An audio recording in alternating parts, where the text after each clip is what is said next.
জামিয়া ইসলামিয়া আহমদিয়া কসুয়া মাদ্রাসার বার্ষিক মাহফিল আজ থেকে আনুষ্ঠানিকভাবে শুরু হয়েছে। প্রতি বছরের মতোই আমাদের ভিতরে আলাদা একটা অনুভূতি কাজ করে। মাহফিল মানেই চারপাশে অন্যরকম একটা শান্তির আবহাওয়া। তাই সকাল সকাল আমি আর ফয়সাল ভাই বের হয়ে গেলাম মাহফিলের দিকে। তবে ভিডিওটা আপনাদের কাছে পৌঁছাতে একটু দেরি হয়ে গেল। আসলে গত কয়েকদিন ধরে শরীরটা খুব একটা ভালো ছিল না, বেশ অসুস্থ ছিলাম, তাই সময় মতো ভিডিও আপলোড দিতে পারিনি। তারপরে যতটুকু পারলাম আপনাদের জন্য নিয়ে এলাম মাহফিলের প্রথম দিনের কিছু মুহূর্ত। সবাই দোয়া রাখবেন যেন সুস্থ হয়ে আরো ভালোভাবে আপনাদের সামনে হাজির হতে পারে। মাহফিলের হোটেলের সামনে হঠাৎ করেই দেখা হয়ে গেল আওলাদ মামার সাথে। আমাকে দেখেই কি সুন্দর হেসে বললেন, এই নে বাবা 2টা গোস্ত ভাতের টিকিট, একটা ফয়সাল ভাইয়ের জন্য আর একটা আমার হাতে ধরিয়ে দিয়ে বললেন, আমার পক্ষ থেকে দিলাম। সত্যি কথা বলতে এমন মুহূর্তগুলোই নিজের মানুষদের প্রতি ভালোবাসা আরো বাড়িয়ে দেয়।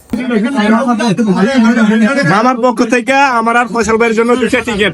এখন আমরা ভিতরে যাবো আর খাবো, আপনাদেরকে দেখাবো যে কোসা মানুষের যে বরকতময় খাবার সেটা কেমন লাগে, সাথে থাকবেন।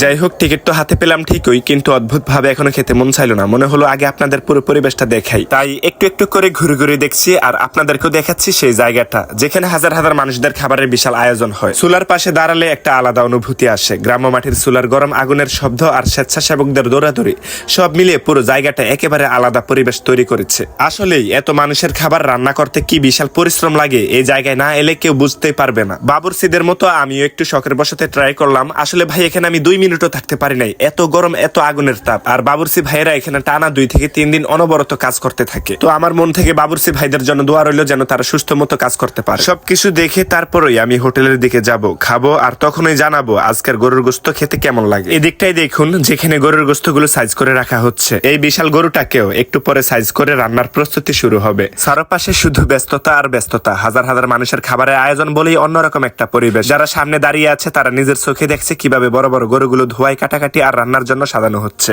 পুরো জায়গাটা যেন একটা বিশাল কিচেন। ধোয়া, হাড়ি পাতিল আর মানুষের ভিড়ে এক অনন্য দৃশ্য।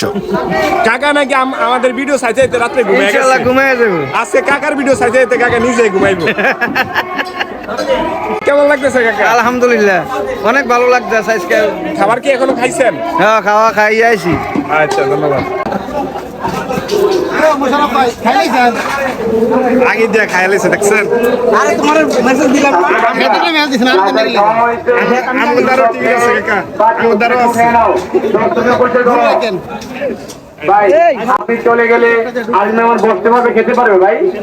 যাই হোক, এখন আমরা আছি মাহফিলের হোটেলে। চারপাশে তাকিয়ে দেখি শত শত মানুষ একসাথে বসে খাচ্ছে। দূর থেকেই ভেসে আসছে গরম ভাত আর গোস্তর সেই দারুণ সুস্বাদু ঘ্রাণ। মনে হচ্ছিল আজকের খাবারটা সত্যিই অন্যরকম হবে। এত মানুষের ভিড়েও যেন এক শান্ত পরিপাটি পরিবেশ। সব মিলিয়ে মনটা আরো বেশি ভালো হয়ে গেল। আলহামদুলিল্লাহ অনেক সুন্দর হয়েছে এবং কি খুব